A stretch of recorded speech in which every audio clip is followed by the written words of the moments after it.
সদৌ অসম কোচ ৰাজবংশী সন্মিলনীৰ আহ্বানত মাজুলী জিলা কোচ ৰাজবংশী সন্মিলনীৰ ধৰ্ণা কাৰ্যসূচী। মাজুলী জিলা কোচ ৰাজবংশী সন্মিলনীৰ বিষয়ববীয়াসকলে গড়মূৰ সদৰত তেওঁলোকৰ সমস্যাসমূহ লৈ এই প্ৰতিবাদী কাৰ্যসূচী ৰূপায়ণ কৰে। অতি শীঘ্ৰে কোচ ৰাজবংশীসকলক জনজাতিকৰণৰ মৰ্যাদা প্ৰদান কৰিবলৈ দাবী তোলে আৰু চৰকাৰে তেওঁলোকক বিভিন্ন সময়ত প্ৰতাৰণা আৰু নিৰ্বাচনৰ সময়ত দুখ প্ৰদান কৰে বুলি গৰিহণা দি তীব্ৰ প্ৰতিবাদ গঢ়ি তোলে। No rest, no rest. No rest, no rest. Vida hi, hi. Hi, hi, hi, hi. No rest, no rest. No rest, no rest. সদৌ অসম কোচ ৰাজবংশী সন্মিলনীৰ কেন্দ্ৰীয়ভাৱে অসমৰ বিভিন্ন জিলাত কোচ ৰাজবংশী কিছুমান ন্যায্য প্ৰাপ্যৰ পৰা বঞ্চিত হৈছে আৰু সেইখিনি পাবৰ কাৰণে আমি জিলাই জিলাই প্ৰতিবাদ সাব্যস্ত কৰিছোঁ। কোচ ৰাজবংশী আজি বাজপেয়ী চৰকাৰৰ দিনৰ পৰা এতিয়া মোদী চৰকাৰলৈকে আমাক যিখিনি চৰকাৰে প্ৰতাৰণা কৰিছে, সেই প্ৰতাৰণাৰ বিৰুদ্ধে আমি সকলো সক্ৰিয় হৈ সমগ্ৰ অসমত উজনিৰ পৰা নামনিলৈ কোচ ৰাজবংশী সন্মিলিতভাৱে যেতিয়ালৈকে কোচ ৰাজবংশীসকলে ন্যায্য প্ৰাপ্য নাপাব, ST নাপাব, তেতিয়ালৈকে এই সংগ্ৰাম কোচ ৰাজবংশী অব্যাহত থাকিব। আৰু দ্বিতীয় কথা হ'ল কোচ ৰাজবংশীসকলৰ মুখ্য কাৰ্যালয় গুৱাহাটীৰ যিটো ভৱন 22 চনৰ মাৰ্চ মাহত ভাঙি পেলাইছিলে, সেই গৃহটি পুনৰ নিৰ্মাণৰ কাৰণে অসম চৰকাৰে ভূমি আবণ্টন দিম বুলি প্ৰতিশ্ৰুতি দিয়াৰ পাছত প্ৰতিশ্ৰুতি দিয়াটো পাছৰে কথা, আজিলৈকে আমাৰ কোচ ৰাজবংশী সন্মিলনীৰ বিষয়ববীয়াক সাক্ষাৎ নকৰিলে বৰ্তমানৰ মাননীয় মুখ্যমন্ত্ৰীগৰাকীয়ে। এইটো জাতিটোৰ কাৰণে সাংঘাতিকজনক অপমানৰ কথা। গতিকে এই অপমান আমি সহ্য কৰা নহ'ব। তৃতীয় কথাটো হ'ল আমাৰ যিটো ট্ৰাইবেল এণ্ড বেল্ট ব্লকৰ যিখিনি কোচ ৰাজবংশী আছে, হাছং, ডিমা হাছাও এইখিনি যিখিনি আছে, BTADত যিখিনি আছে, এই গোটেই আমাৰ কোচ ৰাজবংশী জনগোষ্ঠীয় মানুহখিনিৰ ভূমি আৰু ৰাজনৈতিক অধিকাৰ সুনিশ্চিত কৰিব লাগিব চৰকাৰে। আৰু তৃতীয়তে হ'ল আমাৰ যিখিনি OBC প্ৰমাণপত্ৰ দিয়াত চৰকাৰে যিখিনি দুৰ্নীতি কৰি আছে, সেই দুৰ্নীতিখিনি নাইকিয়া কৰি সুচলভাৱে দিব পৰাকৈ কোচ ৰাজবংশী জনগোষ্ঠীৰ এই সন্মিলনীক সম্পূৰ্ণ দায়িত্ব দিবৰ কাৰণে আমি চৰকাৰৰ ওচৰত আজি ইয়াৰ পৰাই প্ৰতিবাদ জনাইছোঁ।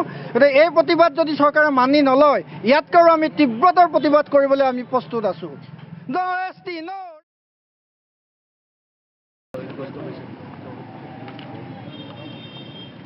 আজি আমি মাজুলী জিলা কোচ ৰাজবংশী সন্মিলনীয়ে সদৌ অসম কোচ ৰাজবংশী কেন্দ্ৰীয় সন্মিলনীৰ নিৰ্দেশ মৰ্মে মাজুলীতো আমি আমাৰ দীৰ্ঘদিনীয়া কোচ ৰাজবংশীসকলৰ দীৰ্ঘদিনীয়া দাবীৰ পৰিপ্ৰেক্ষিতত ধৰ্ণা কাৰ্যসূচী দিছোঁ। কোচ ৰাজবংশীসকলৰ এই দাবী স্বাধীনোত্তৰ কালৰ পৰাই আমাৰ জনজাতীয়কৰণৰ দাবীত আমি অটলভাৱে লাগি আহিছোঁ। যিহেতু অসমৰ বড়ো, ৰাভা, মিচিং, কছাৰী, লালুং, চুতীয়া এই বিভিন্ন জাতি জনগোষ্ঠীবিলাকৰ লগতেই আহোম, চুতীয়া, কোচ সকলো অসমৰ ভূমিপুত্ৰ। স্বাধীনোত্তৰ কালৰ পৰাই আমি কোচ ৰাজবংশীসকলে আমাক সাংবিধানিকভাৱে জনজাতিকৰণ মৰ্যাদা আমি দাবী কৰি আহিছোঁ। আৰু ইতিমধ্যে 1995 চনত আমি এই জনজাতীয় মৰ্যাদা আমি লাভ কৰিছিলোঁ।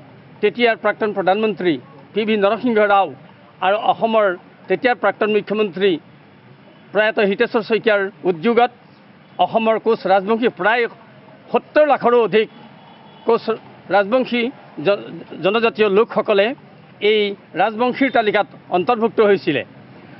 3বাৰকৈ অৰ্ডিনেন্স এক্সটেনশ্যন কৰাৰ পিছতো সেই বিলখন আইনত পৰিণত নহ'ল বাবেই আমি পুনৰ জনজাতীয় লিষ্টত থকা এই কোচ ৰাজবংশীসকল আজি ইমান দিনে বঞ্চিত হৈ আহিছোঁ।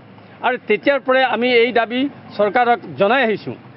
আৰু যোৱা 2014 চনতো নৰেন্দ্ৰ মোদীয়ে, তেওঁৰ BJPয়ে 100 দিনৰ ভিতৰত 6 জনগোষ্ঠীক জনজাতিকৰণ কৰা হ'ব বুলি নিৰ্বাচনী মেনিফেষ্টত তেওঁলোকে প্ৰকাশ কৰিছিলে।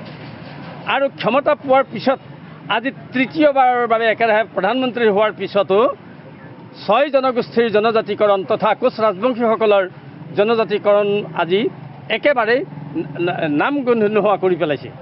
অসমতো বাৰম্বাৰ নিৰ্বাচনৰ আগে আগেই জনজাতিকৰণ দিয়া হ'ব বুলি প্ৰতিশ্ৰুতি দিয়ে আৰু ক্ষমতাৰ পিছত ইউ টাৰ্ণ মাৰে। আমি এই স্থানৰ পৰাই অসম চৰকাৰ তথা কেন্দ্ৰীয় চৰকাৰক সকীয়াই দিছোঁ, এনে প্ৰবঞ্চনা আৰু এনে প্ৰতাৰণাৰ পৰা বিৰত থাকক। কোচ ৰাজবংশীসকলে 1995 চনত জনজাতীয় অধিকাৰ লাভ কৰিছিলে আৰু আজি ৰাজনৈতিক মেৰপাকত আমি জনজাতীয় অধিকাৰৰ পৰা বঞ্চিত হৈ আহিছোঁ।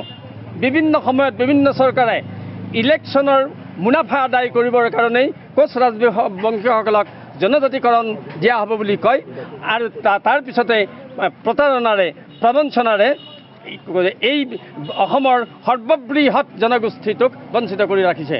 আমি অতি তীব্ৰভাৱে অসম চৰকাৰক সকীয়াই দিব বিচাৰিছোঁ, কেন্দ্ৰীয় চৰকাৰক সকীয়াই দিব বিচাৰিছোঁ।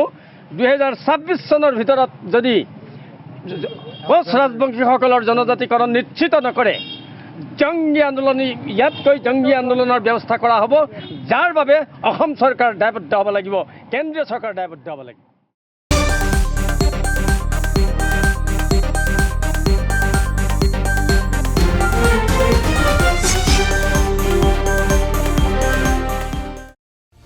সময়ৰ খবৰ সময়ত পাবলৈ ফ'ল' কৰক টাইম অফ আছাম।